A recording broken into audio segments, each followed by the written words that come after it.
여러분 안녕하세요.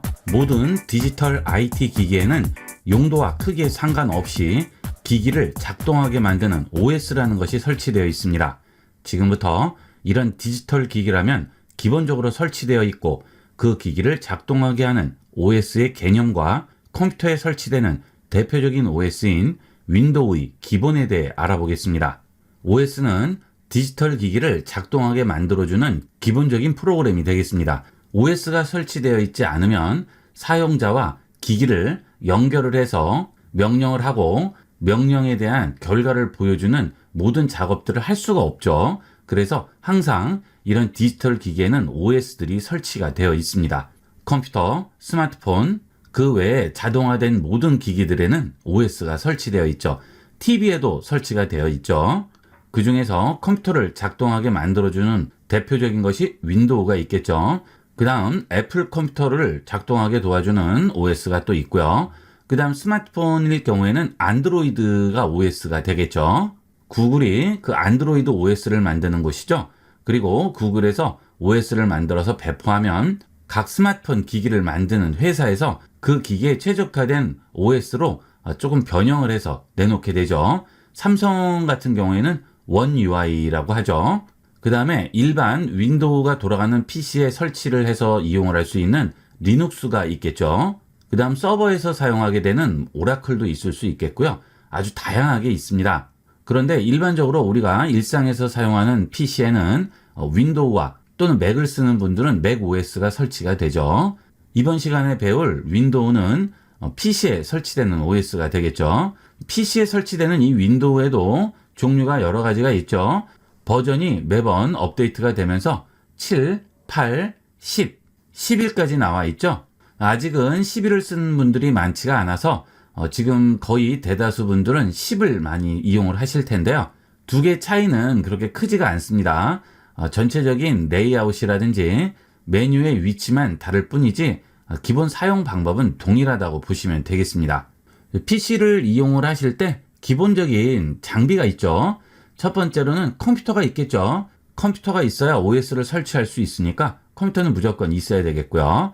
그 다음은 컴퓨터에서 나오는 내용들을 우리가 눈으로 확인할 수 있게끔 만들어주는 모니터가 있겠죠. 그 다음에 내가 입력을 해서 컴퓨터에게 뭔가 명령을 할 때 사용하는 키보드가 있겠고요. 키보드로만 할 수 없는 좀 다양한 작업을 하기 위해서는 또 마우스를 이용을 하게 되겠죠. 이 기기들이 컴퓨터를 작동하게 만들어주고 사용할 때 도움을 주는 기본 장비가 되겠습니다. 이런 것들이 없으면 컴퓨터를 이용을 할 수가 없죠. 이런 기본 장비가 연결되어 있고 그 다음에 컴퓨터에 OS가 설치되어 있다면 이런 바탕화면 상태가 나오게 되겠습니다. 이게 윈도우 10의 기본 바탕화면이고요. 윈도우 11은 또 바탕화면이 모양이 약간 다르죠.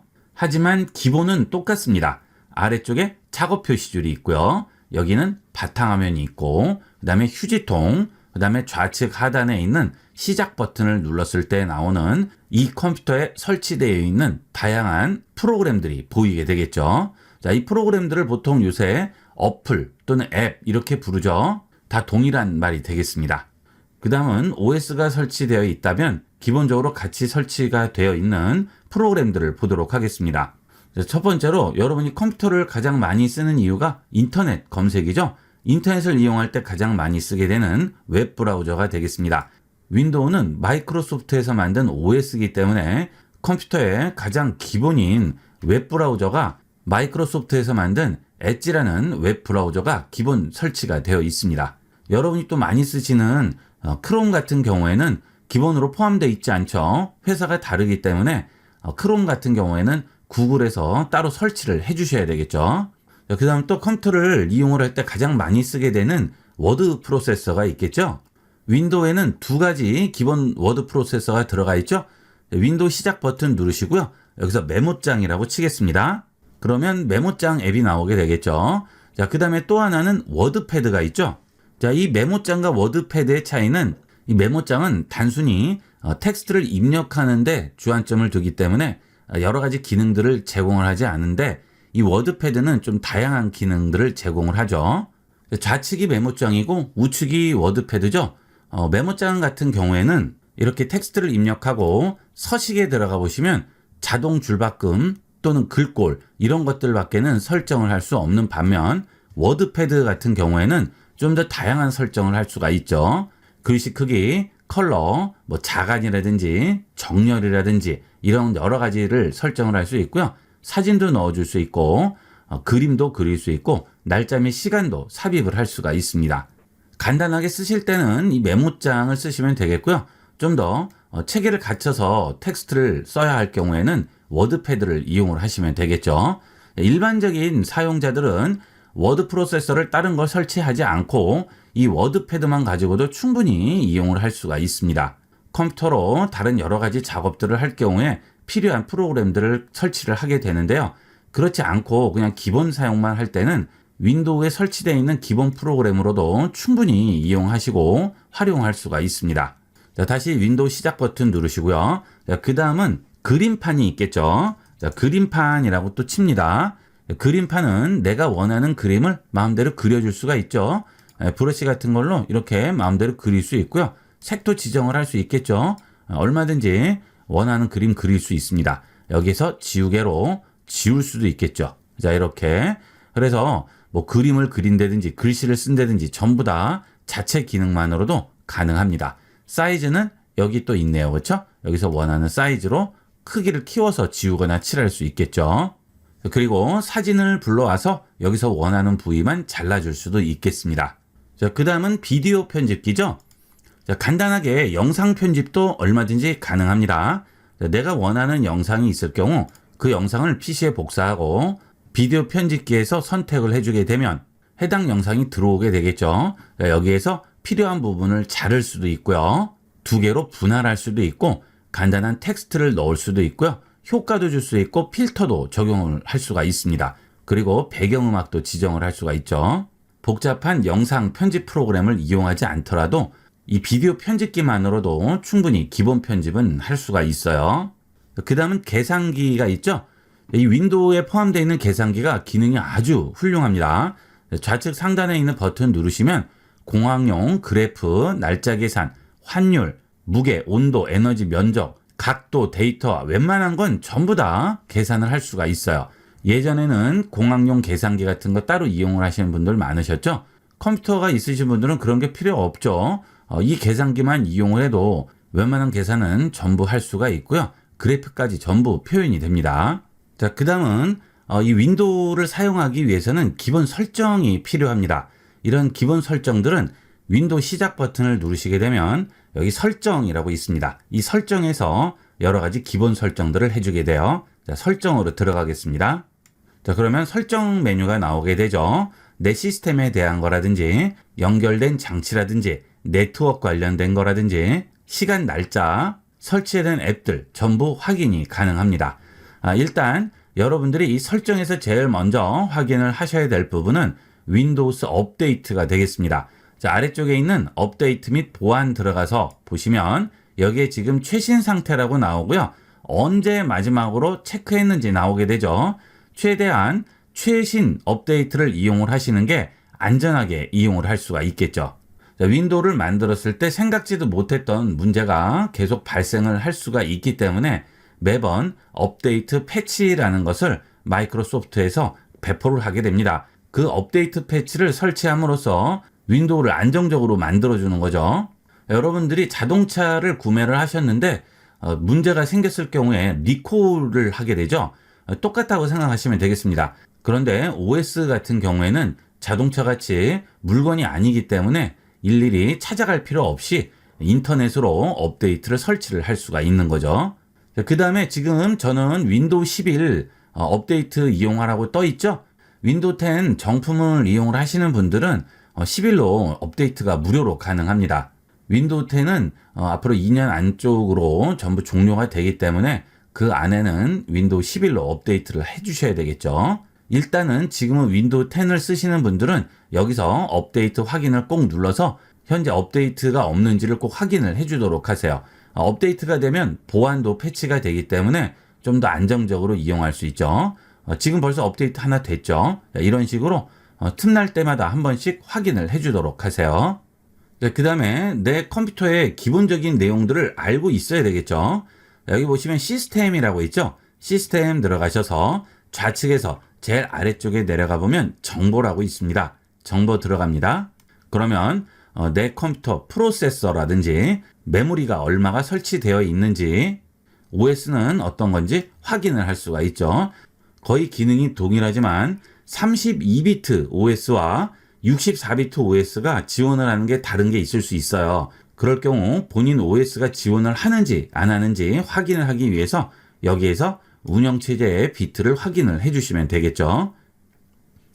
예를 들면 비트로커 같은 암호 거는 프로그램은 32비트 운영체제에서는 지원을 하지 않습니다. 32비트 운영체제는 윈도우 홈 버전이죠. 64비트가 윈도우 10 프로가 되겠어요. 일반 가정용 컴퓨터에 설치되어 있는 OS는 윈도우 10 홈 버전인 경우도 많습니다. 확인을 해보셔야 되겠어요. 아래 보시면 윈도우 사양에서 확인을 할 수가 있죠. 저는 윈도우 10 프로죠. 그 다음에 업데이트 버전에 따라서 지원이 되는 경우도 있고 안 되는 경우도 있습니다. 그 아래 보시면 이게 업데이트 버전이에요. 21H2 이게 업데이트 버전이 되겠습니다. 21H1이면 전 버전이죠. 그래서 가끔 프로그램을 설치했을 때 업데이트 버전 얼마 이상만 된다 이렇게 나와 있는 게 있는데요. 그게 여기 있는 업데이트 버전이 되겠습니다. 자, 그 다음은 컴퓨터 외부에 설치되어 있는 외장 장치들에 대한 내용이 되겠습니다. 여기에 장치라고 있죠. 여기에 들어가 보시면 블루투스라든지 와이파이 또는 키보드, 마우스 그 외의 장비들을 여기서 전부 확인을 할 수 있습니다. 저는 로지텍을 이용하고 있어서 로지텍 키보드와 마우스 때문에 이렇게 유니파잉 리시버라고 나오죠. 자, 그 다음에 여기에 보시면 스피커가 뜨고요. 모니터 나오죠. 자, 저는 모니터를 두 개를 쓰고 있기 때문에 이렇게 두 개가 나오게 되겠습니다. 그 다음에 마이크가 연결된 게 나오게 되겠고요. 플래시 드라이브라는 건 뭘까요? 이건 USB가 되겠죠. 여러분 많이 이용하시는 USB 메모리가 되겠죠. 그 다음은 스마트폰이 되겠죠. 스마트폰이 PC와 지금 연동되어 있는 상태이기 때문에 같이 나오게 되겠고요. 그 다음은 U 플러스 TV UHD3라고 나오죠. 자, 이것은 저희 집에서 보고 있는 케이블 TV의 셋탑 박스가 되겠습니다. 요즘은 셋탑 박스가 구글 크롬캐스트를 지원하는 경우가 대다수이기 때문에 이렇게 PC 화면을 셋탑 박스로 전송을 해서 TV에서 볼 수도 있는 거죠. 물론 TV가 구글 크롬캐스트를 지원하는 경우도 있습니다. 그럴 경우에는 셋탑 박스를 거치지 않고 바로 TV로 전송을 할 수가 있겠죠. 자, 이 부분은 크롬이나 또는 엣지를 실행하게 되면 연결 메뉴가 있어요. 크롬을 실행해 볼게요. 자, 구글 크롬에서 우측 상단 점 3개 버튼 누르시면 여기에 전송이라고 나오죠. 전송 들어갑니다. 그러면 이렇게 셋탑 박스가 바로 뜨게 됩니다. 여러분 TV가 구글 크롬캐스트가 내장되어 있는 TV일 경우에는 TV명이 뜰 거예요. 자, 이걸 선택하면 바로 전송이 되고요. 그 아래 소스 부분에서 해당 탭만 전송할 수도 있고 화면을 전송을 할 수도 있습니다. 화면 전송을 주시게 되면 이 화면 전체를 전송하는 거고요. 탭은 해당 탭만 전송하게 되겠죠. 자, 화면 전송 누르고 사용 가능 눌러볼게요. 셋탑박스 눌러볼게요. 자, 그러면 둘 중에 어느 화면을 내보낼지 물어보죠. 저는 모니터를 2개 쓰고 있기 때문에 둘 중에 어떤 걸 전송할지 물어보는 겁니다. 자, 이쪽 화면을 선택하고 시스템 오디오도 공유할 수 있어요. 공유해 볼게요. 자, 그러면 PC 화면이 그대로 TV로 전송이 되게 됩니다. 이것은 엣지도 마찬가지가 되겠죠. 중지할 때는 이렇게 TV로 전송을 하게 되면 상단 메뉴 부분에 다른 화면의 표시라고 나오게 돼요. 버튼이. 이 버튼 누르시고 전송 중지 눌러주시면 바로 중지가 되겠습니다. 자, 그 다음 엣지도 마찬가지죠. 엣지 실행하시면 엣지에도 똑같은 기능이 들어가 있습니다. 우측 상단 점 3개 버튼 누르시고요. 기타 도구 들어가시게 되면 여기에 장치로 미디어 캐스트라고 있죠. 자, 이걸 이용을 하시면 PC 화면을 TV로 간단하게 전송을 할 수 있습니다. 이용 방법은 크롬과 동일하게 이용을 하시면 되겠어요. 자, 그 다음 그 아래 보시면 프린터 스캐너라든지 마우스, 그 다음 키보드 여러 가지가 나오게 되는데요. 이거는 전부 텍스트로 있어서 좀 알아보기가 힘들 수가 있죠. 자, 그럴 때는 제어판에서 좀 더 간편하게 확인을 할 수가 있습니다. 윈도우 시작 버튼 누르시고요. 여기에 제어판이라고 칩니다. 자, 제자만 치면 나오죠. 제어판 누릅니다. 그러면 하드웨어 및 소리라고 있어요. 여기 들어가세요. 그러면 장치 및 프린터라고 있죠? 이거 누르세요. 그러면 내 컴퓨터에 연결되어 있는 외부 장비들을 이렇게 한눈에 그림으로 보여주게 됩니다. 자, LG PL2라고 해서 이렇게 나오죠. 지금 음표 표시가 보이죠? 이거는 스피커가 되겠고요. 자, 지금 U 플러스 TV라고 나오죠. UHD3라고 나옵니다. 이것은 아까 말씀드린 대로 셋탑 박스가 되겠죠. 자, 그 다음에 스마트폰이 있겠고요. 그 다음 모니터 있고요. 그 다음 키보드 마우스 연결하는 리시버가 또 따로 있습니다. 그리고 소리를 녹음하게 되는 마이크가 있고요. 뭐 플래시 드라이브라고 있죠. 이런 것들은 USB 메모리가 되겠습니다. 그 다음 모니터도 또 보이게 되죠. 그 다음 프린터도 확인을 할 수가 있습니다. 자, 이렇게 외부 저장 장치를 간단하게 확인을 할 수가 있고요. 그 다음 내 컴퓨터 사양을 알아야 할 경우가 있죠. 자, 내 컴퓨터 사양을 보는 방법은 윈도우 시작 버튼 누르시고요. 여기서 시스템 정보라고 입력합니다. 시스템만 입력해도 시스템 정보가 나오게 되죠. 시스템 정보 실행하게 되면 내 컴퓨터에 대한 모든 정보를 확인을 할 수가 있습니다. 자, 여기서 CPU 확인이 가능하고요. 설치된 OS 확인할 수 있고요. 그 다음 메인보드가 어느 회사인지 확인할 수 있고 메인보드 제품명까지 확인이 가능합니다. 자, 그 다음에 설치된 메모리 확인할 수가 있죠. 컴퓨터에서 가장 중요한 요소들 바로 확인이 가능하죠. 자, 그 다음에 여기서 제조사와 그 다음 모델명을 확인하셨으면 해당 제조사에서 펌웨어 업데이트라든지 드라이버를 다운받으시면 좀 더 안정적으로 이용을 할 수가 있겠죠. 자, 그 다음은 그래픽카드 드라이버를 설치를 해야 되는데 그래픽카드 정보를 몰라서 케이스를 열고 확인을 하시는 분들이 계신데요. 이 그래픽카드 정보도 여기서 확인을 할 수 있습니다. 자, 아래쪽에 구성 요소 부분에 보시면 여기에 디스플레이라고 나오죠. 자, 이거 눌러주시게 되면 현재 내 컴퓨터에 설치되어 있는 그래픽카드를 확인을 할 수가 있죠. 자, 이름을 확인할 수 있으면 드라이버는 간단하게 설치를 할 수가 있겠죠. 제품명을 이렇게 확인할 수 있으면 인터넷으로 해당 제조사로 가셔서 본인 컴퓨터에 있는 그래픽카드의 드라이버를 설치할 수가 있겠습니다. 그 다음 하드디스크 용량도 간단하게 확인이 가능합니다. 하드디스크 용량 저장 장치 공간 확인하는 방법을 보도록 하겠습니다. 윈도우 시작 버튼에 마우스 우측 버튼 클릭하시면 디스크 관리라고 나오죠. 여기 들어가세요. 자, 그러면 창이 열리게 되는데요. 이건 시간이 약간 걸릴 수도 있습니다. 전부 확인을 해야 돼서 그래요. 여기 보시게 되면 디스크 0, 디스크 1, 디스크 2 이렇게 세 가지가 지금 나와 있죠.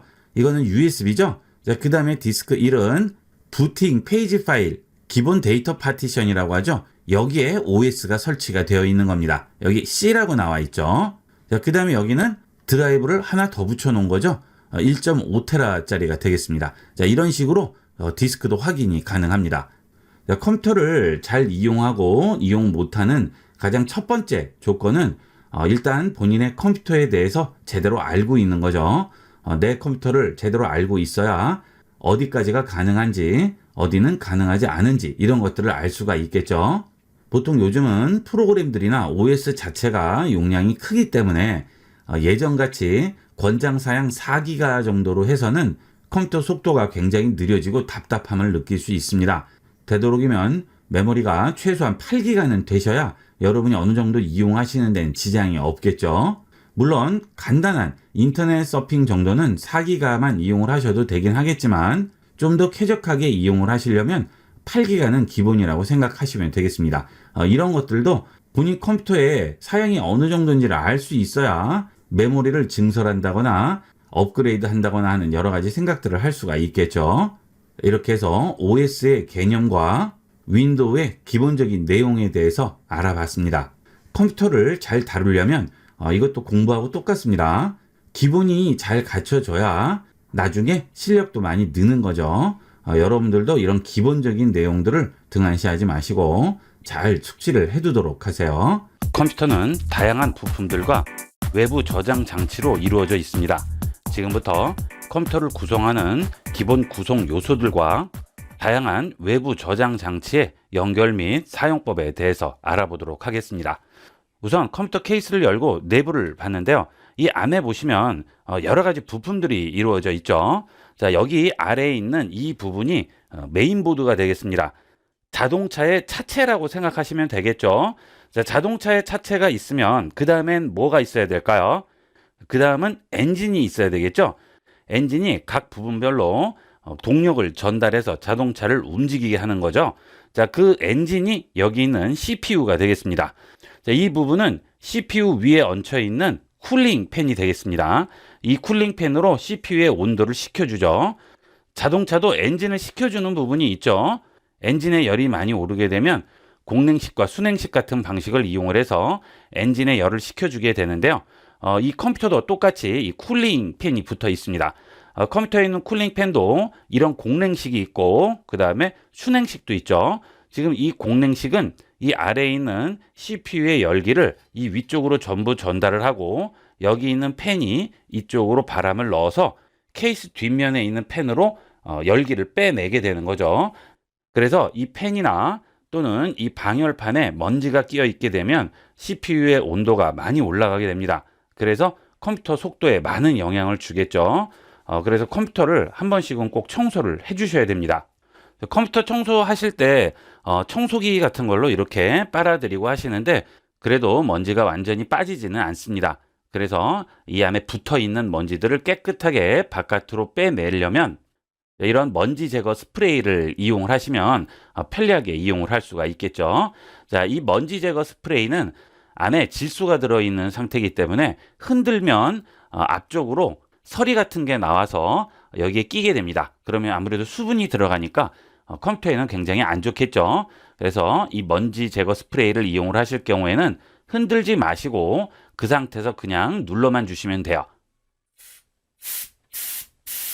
그러면 이 안에 있는 먼지를 깔끔하게 제거를 할 수가 있겠죠. 다이소 같은 데 가시면 이 먼지 제거 스프레이는 2,000원, 3,000원이면 구매할 수 있으니까 이거는 하나 구매를 하셔서 최소한 한 달에 한 번 정도는 컴퓨터 청소는 해 주셔야 되겠죠. 자, 그 다음에 이게 CPU가 되겠습니다. 자, 보시면 사이즈가 이 정도 되죠. 이것은 세대별로 CPU별로 사이즈가 다 다른데요. 이거는 조금 예전 CPU긴 하지만 방식이나 모양은 똑같습니다. 자, 보시면 뒤쪽에 이렇게 핀들이 많이 나와 있죠. 이 핀들이 이 안에 꽂히게 되는 겁니다. 그래서 이 핀들을 손으로 건드리면 당연히 안 되겠죠. 이 CPU의 핀들은 굉장히 민감하기 때문에 되도록이면 건드리지 않아야 되겠고요. 그 다음에 이 핀들은 전부 금입니다. 그래서 이런 PC들에서 금이 들어가 있는 소재들을 추출을 하는 그런 업체들도 있죠. 이 금을 쓰는 이유는 전도가 높기 때문이죠. 전기 전도성 때문에 금을 이용하게 됩니다. 자, 이렇게 CPU가 있을 수 있고요. 자, 그 다음은 램이 있을 수 있죠. 메모리죠. 자, 메모리는 여기에 들어가 있죠. 예전에는 이 메모리가 4기가만 해도 충분했었는데 이제는 4기가 정도는 컴퓨터의 아주 최소한의 기본 사양이고요. 되도록이면 8기가 정도는 이용을 하셔야 되겠죠. 그리고 메모리는 되도록이면 쌍으로 꽂아주는 게 좋겠죠. 여러분 컴퓨터의 사양을 체크를 해보신 다음에 메모리가 4기가 정도밖에 안 되면 이 메모리만 증설을 해주셔도 지금 쓰시는 컴퓨터 속도의 몇 배 이상의 속도를 경험하실 수가 있습니다. 되도록이면 8기가 정도 설치를 해주시기를 권합니다. 자, 그 다음 여기 보시면 M.2 방식의 저장 장치가 있죠. 자, 사이즈가 굉장히 작죠. 이 M.2가 컴퓨터의 저장 공간이 되겠습니다. 자, M.2 방식은 최근에 나온 방식이고 예전부터 있었던 거는 어떤 거죠? 이런 하드디스크죠. 예, 굉장히 두껍고 크기도 큽니다. 그런데 지금도 이 하드디스크를 이용하고 있죠. 그 이유는 하드디스크는 용량 대비 가격이 저렴하죠. 지금은 500기가라 조금 옛날 거긴 한데 요즘은 거의 1테라, 2테라, 4테라 이렇게들 많이 이용을 하시죠. 1000기가가 1테라가 되겠습니다. 지금 500기가는 1테라의 반 정도 용량이죠. 그래서 저장하기 위한 공간으로는 이렇게 예전 방식의 하드디스크를 이용을 하고요. 그 다음 OS 설치는 이런 M.2 방식, NVMe 방식을 이용을 해서 OS를 설치하면 훨씬 쾌적하고 빠르게 이용하면서 저장 공간도 충분히 활용을 할 수가 있겠습니다. 되도록이면 OS는 이런 방식을 이용하고 C 드라이브로 설정을 하고 D 드라이브를 하나 더 달아서 저장 공간으로만 활용을 하시면 되겠죠. 자, 이 방식은 SATA 방식이라고 해서 이 부분이 데이터가 이동하는 단자가 되겠고요. 그 옆에 있는 이 부분은 전원이 공급되는 단자가 되겠습니다. 그래서 이 부분과 동일한 단자가 메인보드에 붙어 있겠죠. 여기 보시면 메인보드에 단자들이 있죠. 이런 데에 케이블을 꽂아서 그대로 연결만 해주시면 되는 거죠. 자, 이쪽에도 있죠. 자, 여기도 단자가 지금 2개가 들어가 있네요. 메인보드에 따라서 단자가 여러 개가 있는 경우도 있고요. 한두 개만 있는 경우도 있겠습니다. 자, 그 다음은 SSD 방식이죠. 이 M.2 이전에는 이 SSD로 전부 이용을 했었죠. 자, 이게 SSD죠. 자, 이런 하드디스크는 안에 물리적인 레코드판 같은 원형 저장 장치가 빙빙빙 돌아가면서 이 레코드판을 읽는 것처럼 저장을 하게 되는데요. SSD 방식은 전기전자를 하나 저장하거나 저장하지 않거나를 이용을 해서 1과 0으로 데이터를 저장을 하게 됩니다. 요즘은 이 SSD도 잘 이용을 하지 않고 거의 이 M.2 방식으로 많이 넘어갔죠. 자, 그 다음은 또 하나가 있죠. 자, 이것도 물리적인 하드디스크가 되겠습니다. 이 하드디스크나 지금 이거나 똑같은 방식인데 이것은 노트북용으로 사이즈가 더 작게 나온 거죠. 자, 그러다 보니까 당연히 속도는 이 큰 거보다는 느릴 수밖에 없겠죠. 자, 그 대신 단자는 마찬가지가 되겠습니다. 자, 지금 보시면 큰 일반 대용량 하드디스크 노트북용 3.5인치라고 하죠. 이것은 5.5인치라고 부르고요. 이것은 3.5인치라고 부르죠. 이것은 SSD라고 부르죠. 이 세 개를 보시면 단자가 전부 동일하죠. 저장 장치 연결 단자는 메인보드와 연결하는 게 전부 동일하기 때문에 어떤 거든 똑같은 단자를 이용하게 됩니다. 자, 하지만 이 M.2 방식은 모양이 약간 다릅니다. 지금 보시면 사이즈가 더 작죠. 그러다 보니까 이 안에 전원 공급되는 것까지 같이 포함이 돼 있어서 이 모양과는 다른 모양이 되겠죠. 예전에는 노트북 같은 경우에는 거의 이런 SSD, 솔리드 스테이트 드라이브라고 하죠. 이걸 이용을 했었는데 요즘 나오는 노트북들은 전부 저렇게 NVMe M.2 방식을 많이 이용을 하고 있습니다. 그 다음은 그래픽 카드가 있는데요. 저 같은 경우는 지금 CPU가 그래픽 카드의 기능을 가지고 있는 CPU이기 때문에 따로 그래픽 카드를 꽂지 않아도 이 CPU에서 자체적으로 그래픽 기능을 지원을 합니다. 그래서 여기에 그래픽 카드를 따로 꽂지 않았죠. 하지만 CPU에서 그래픽 카드 기능을 지원을 하지 않는 경우는 여기 있는 슬롯에 그래픽 카드를 꽂아 주셔야겠죠. 이 그래픽 카드를 꽂아 주셔야 여기서 우리가 모니터로 볼 수 있는 신호를 내보내게 됩니다. 그러면 이렇게 그래픽 카드 기능을 가지고 있는 CPU일 경우에는 모니터 단자를 어떻게 해야 될까요? 자, 그 경우에는 메인보드에 모니터 단자가 아예 달려 있습니다. 자, 이쪽에 모니터 단자가 달려 있어요. 그래서 CPU에서 모니터로 나가는 신호를 메인보드에서 여기 있는 단자로 내보내게 되겠죠. 자, 하지만 그래픽 카드를 따로 꽂으실 경우에는 여기 있는 슬롯을 이용을 해서 바깥으로 모니터를 연결해 주게 됩니다. 당연히 CPU에서 동시에 그래픽 카드 기능까지 해야 되기 때문에 그래픽 카드 기능이 포함이 되어 있을 때는 느리겠죠. 이렇게 슬롯에 따로 그래픽 카드를 끼우는 것이 속도가 훨씬 빠르겠죠. 하지만 간단한 문서 작업이라든지 인터넷 서핑 정도는 이 CPU에 포함되어 있는 그래픽 카드로도 충분히 이용이 가능합니다. 구태여 따로 다실 필요는 없어요. 일반적인 경우는 그렇고요. 무슨 그래픽 작업을 한다든지 엑셀 파일을 많이 열어야 된다든지 작업상 윈도우 창을 많이 열어야 된다든지 이럴 때는 아무래도 그래픽 카드가 따로 있는 게 좋겠죠. 그 다음엔 파워가 있겠죠. 이 파워에서 전원을 전부 메인보드로 공급을 해주게 됩니다. 여기 메인보드로 들어가는 두꺼운 선이 보이시죠? 이게 메인보드로 공급되는 전원이 되겠습니다. 그 다음 이렇게 슬롯에 그래픽 카드를 꽂을 경우에도 전원이 또 따로 공급이 돼야 돼요. 그래서 그 부분 전원을 또 꽂아주게 돼 있습니다. 자, 이게 기본적인 내부 상황이 되겠습니다. 자, 그 다음에 외부로 연결하는 장치들을 보도록 할게요. 컴퓨터의 앞이나 위에 보시게 되면 이렇게 단자들이 나와 있죠. 자, 이거는 컴퓨터하고 직접 연결되어 있는 게 아니죠. 메인보드에 있는 단자에서 선을 끌어서 여기에 이렇게 만들어 준 거예요. 그래서 이것도 일종의 허브가 되겠죠. 자, 가끔 외부 장비 연결할 때 허브에 연결하지 말고 직접 연결하라는 경우가 있습니다. 그럴 경우에는 이런 데 연결하면 안 되고요. 뒤편으로 연결을 해야 됩니다. 이것은 메인보드에서 선이 뽑아져 나와서 여기에 연결하는 방식이기 때문에 이 경우에는 정기적인 신호가 직접 연결하는 것보다는 약간이라도 약해질 수가 있죠. 일반적인 USB 메모리는 여기 꽂아도 문제없이 되지만 민감한 장비 같은 경우에 특히나 음향 관련, 영상 관련 장비들은 컴퓨터하고 직접 연결을 해야 하는 경우가 있습니다. 그럴 경우에는 여기 연결하지 마시고요. 컴퓨터 뒤편에 있는 단자에 직접 연결하도록 하세요. 자, 그 다음에 여기 보시면 3.5 단자가 보이죠? 자, 3.5 단자는 뭐죠? 자, 이런 마이크라든지 또는 스피커에 연결하는 단자죠. 자, 단자를 보시면 중간에 까만색 선이 2개가 들어가 있죠. 자, 이거는 삼극 단자라고 부릅니다. 이런 것들을 연결을 해주시면 연결이 돼요. 이렇게 연결을 하겠죠. 자, 물론 색깔에 따라서 스피커와 마이크 단자가 다릅니다. 그건 조금 이따가 다시 한번 말씀을 드릴게요. 자, 어쨌든 이런 삼극 단자를 연결을 하셔야 되고요. 만약에 스마트폰과 연결되는 4극 단자일 경우에는 여기에 연결을 해도 연결이 되지가 않습니다. 스마트폰 이어폰일 경우에는 이렇게 하얀색 선이 3개가 들어가 있죠. 그래서 선으로 구분되는 면이 4면이 되죠. 이런 걸 4극 단자라고 부릅니다. 이거는 스마트폰에 이용을 하는 것이고요. 이것은 PC용이죠. 2개가 구분이 돼야 됩니다. 이걸 PC에 꽂더라도 전혀 연결이 되지가 않아요. 그래서 가끔 똑같은 이어폰인데 PC에 꽂으면 왜 안 됩니까? 하는데 그것은 이 극수가 달라서 그렇습니다. 이걸 구분해서 이용을 하셔야 되겠습니다.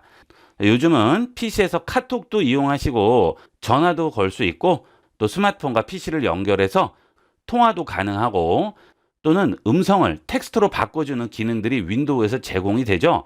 그래서 마이크 같은 거는 하나 설치를 해주시면 도움이 많이 되실 거예요. 저도 이걸 다이소에서 구매를 했는데요. 3,000원에 구매했습니다. 하나쯤은 가지고 계시면 쓸모가 많아요. 자, 이런 건데요. 핀 마이크라고 하죠. 이런 거 하나 있으시면 도움이 많이 되실 거예요. 노트북에 쓰실 때도 그렇고 PC에 쓰실 때는 특히나 많이 도움이 됩니다. 이런 것들을 하나쯤은 구비를 꼭 해두도록 하세요. 이거 말고 구즈넥 마이크라고 해서 이렇게 목이 긴 것 같이 되어 있는 것도 있는데 공간을 또 차지하고 하니까 간단하게 쓰실 때는 이런 핀 마이크가 좋겠죠. 자, 이 핀 마이크를 꼭 컴퓨터 뒤쪽에 연결하지 않아도 되죠. 앞쪽이나 위쪽에 있는 이 단자에 연결을 해서 이용을 하시면 되겠습니다. 그 다음은 컴퓨터의 뒷면이 되겠습니다. 여기 보시면 여러 가지 단자들이 많이 있죠. 여기 있는 이 단자는 예전 키보드나 마우스에 연결되는 단자가 되겠습니다. PS 방식이라고 하는데 요즘은 뭐 거의 쓰지가 않죠. 이거는 기본적으로 그냥 붙어 있는 거고요. 주로 USB를 많이 이용을 하죠. 그래서 여기 보통 제일 위쪽에 키보드와 마우스 유선을 연결을 하게 되겠죠. 자, 저 같은 경우에는 무선 마우스를 이용을 하기 때문에 이렇게 마우스에 포함되어 있는 무선 송신기가 있습니다. 이 무선 송신기를 꽂아서 마우스와 연결을 하게 되겠죠. 자, 이렇게 꽂아서 연결을 하고요. 그 다음에 좀 전에 말씀드렸다시피 제 컴퓨터에 설치되어 있는 CPU는 그래픽카드 기능을 같이 가지고 있다고 그랬죠. 메인보드에는 그런 CPU를 위해서 이렇게 기본적인 모니터 단자들이 포함이 돼 있어요. DVI 단자, 그 다음에 HDMI 단자죠. 이 HDMI 단자는 거의 모든 모니터, TV, 컴퓨터에 다 붙어 있다고 생각하시면 되겠습니다. 자, 이게 HDMI 케이블 단자죠. 자, 보시면 이렇게 돼 있죠. 거의 이거는 전부 연결이 됩니다. 자, 그 대신 이 케이블을 이용을 하실 때 반드시 해상도가 어디까지 지원하는지를 확인을 하셔야 돼요. 저 같은 경우에는 4K UHD까지 지원을 하죠. 자, 이게 지원이 안 될 경우에는 4K 모니터를 이용하더라도 모니터로 확인을 할 수가 없어요. 모니터에 나오지가 않는 거죠. HDMI 케이블 사실 때는 해상도를 어디까지 지원하는지를 꼭 확인을 하셔야 되겠습니다. 그래서 저는 여기에 HDMI 단자를 연결을 하면 되겠죠. 자, 이렇게 연결을 하면 되겠습니다. 그 다음 그 옆에 있는 것은 USB-C 단자죠. 여러분들이 스마트폰 단자 이용을 하실 때 다 보신 단자일 텐데요. 자, 이렇게 끝이 동그란 사각형 모양이죠. 이 단자가 이렇게 PC에 붙어 있는 경우가 있고요. 없는 경우가 있습니다. PC에 붙어 있는 경우에는 이렇게 바로 다이렉트로 꽂으시면 되겠지만 없는 경우에는 이렇게 한쪽은 기본 USB 단자고 한쪽은 USB-C 단자인 그런 방식을 이용을 해서 연결을 해주시면 되겠죠. 자, 여기 보시게 되면 까만색이 있고요. 그 다음에 초록색이 있고 그 다음에 파란색이 있죠. 여기 있는 까만색은 속도가 제일 느린 USB 2.0 방식이 되겠고요. 그 다음에 파란색은 USB 3.0, 그 다음에 초록색은 3.1 방식이 되겠습니다. 컬러에 따라서 속도가 달라요. 또 빨간색도 있죠. 기본적으로 3.0을 지원하는 것은 모두 파란색으로 나오게 되고요. 그거보다 속도가 빠른 USB 단자들은 초록색이나 빨간색으로 되어 있습니다. 그렇게 확인을 하시면 되겠어요. 그래서 여러분이 연결하는 USB에 따라서 연결 방식을 바꾸셔야겠죠. 자, 예를 들어서 여러분이 가지고 있는 USB 메모리가 이렇게 파란색 단자로 되어 있어요. 자, 그러면 이 USB를 여기에다 꽂으면 어떻게 될까요? 자, 그러면 이 USB 속도가 2.0으로 떨어지는 거죠. 여기다 연결하면 안 되는 거죠. 자, 이 경우에는 반드시 여기나 여기 두 군데에 연결을 해 주셔야 되는 겁니다. 자, 가끔 USB 3.0 좋은 메모리를 가지고 속도를 엄청 느리게 쓰시는 분들이 있어요. 그것은 단자 컬러를 맞추지 않아서 그렇습니다. 반드시 맞는 컬러에 연결을 해 주도록 하세요. 자, 그 다음 여기는 뭐죠? 랜선 들어가는 곳이죠. 자, 랜선 끝에 보시면 이렇게 단자가 있어요. 이 부분이 탄력이 있습니다. 그래서 자, 이것을 같은 방향으로 꽂아주면 되겠죠. 자, 보시면 이쪽에 요철 부분이 있죠. 자, 이 부분을 여기에 맞춰서 꽂아주시면 됩니다. 자, 이렇게 해서 꽂으시면 딸깍하고 들어가게 돼요. 그러면 더 이상 빠지지가 않겠죠. 자, 뺄 때는 이 부분을 눌러서 빼주셔야 되겠죠.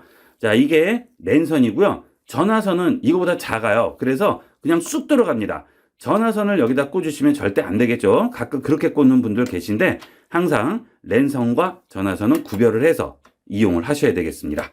자, 그 다음 여기 보시면 3.5 단자 나오죠. 좀 전에 우리가 본 이 단자죠. 자, 이건 전부 3극 단자를 꽂는 거예요. 4극 단자는 아무데도 들어가지가 않아요. 자, 여기 있는 이 부분이 마이크 단자입니다. 여기에 분홍색이죠. 이것은 무조건 마이크 꽂는다라고 생각하시면 돼요. 어떤 컴퓨터든 전부 동일합니다. 노트북도 마찬가지겠죠. 자, 그 다음에 그 옆에 있는 연두색은 스피커를 연결하는 곳이에요. 자, 여러분이 외부 스피커를 이용을 하실 경우에는 그 스피커를 여기다가 꽂아주시게 되면 컴퓨터에서 나는 소리를 외부로 내보낼 수가 있겠죠. 자, 그 다음에 라인인이 있는데 이것은 외부에 오디오 기기 같은 게 있을 경우 이 단자를 이용을 해서 사운드를 컴퓨터에 녹음을 할 수 있는 그런 단자가 되겠습니다. 그래서 일반적으로 우리가 많이 쓰는 단자는 여기 있는 연두색 스피커 단자와 그 다음 분홍색 마이크 단자가 되겠죠. 이 두 가지 단자만 기억을 해주시면 되겠습니다. 컬러대로 이해를 하시면 되겠고요. 혹시나 모르시면 이 뒤쪽에 보시면 다 써 있어요. 마이크 인이라고 써 있습니다. 물론 작게 써 있어서 자세히 보셔야 되겠지만 이대로만 꽂아주시면 문제없이 이용을 할 수가 있어요. 자, 그 다음 이 아래 슬롯 부분이죠. 자, 이 부분에 그래픽 카드가 따로 꽂히게 되는 겁니다. 저 같은 경우에는 지금 여기에 연결한다고 했죠. 이것은 CPU가 그래픽 카드 기능을 가지고 있는 경우가 되겠고요. 이걸 이용을 하지 않고 좀 빠르게 이용을 하실 때는 여기에 따로 그래픽 카드를 꽂게 되겠죠. 그러면 여기에 꽂으면 안 나오죠. 여기에 꽂으셔야 됩니다. 이렇게 그래픽 카드를 따로 꽂으시는 분들이 깜빡하고 여기에 꽂으시는 경우가 있어요. 이러면 화면이 나오지가 않아요. 반드시 그래픽 카드가 있을 경우에는 이쪽에 모니터 케이블을 연결을 하셔야 돼요. 자, 그 다음은 이 부분이 정원 파워 부분이죠. 자, 여기서 바람이 바깥으로 나오거나 안으로 들어가게 되고요. 컴퓨터 안에 있는 열기를 여기 있는 팬에서 바깥으로 뽑아준다고 그랬죠. 자, 그러면 이 뒷부분이 막혀 있으면 어떻게 될까요? 자, 컴퓨터에게 굉장히 치명적인 부분이 됩니다. 그래서 되도록이면 이 컴퓨터 뒤쪽은 한 뼘 정도는 떨어뜨려 놓으셔야 안전하게 이용을 할 수 있고 컴퓨터 열을 식히는 데도 많이 도움이 될 거예요. 되도록이면 뒤쪽으로 한 뼘 정도는 꼭 띄워놓고 이용을 하도록 하세요. 자, 이렇게 해서 컴퓨터의 전반적인 부품에 대한 내용과 외부 장치에 대한 연결 방법 등에 대해서 알아봤습니다. 이런 것들은 컴퓨터를 이용을 하신다면 기본이 되는 내용들이니까 꼭 알아두시고 잘 기억을 해놓고 이용하도록 하세요. 이번 시간은 여기까지 하도록 하겠습니다. 감사합니다.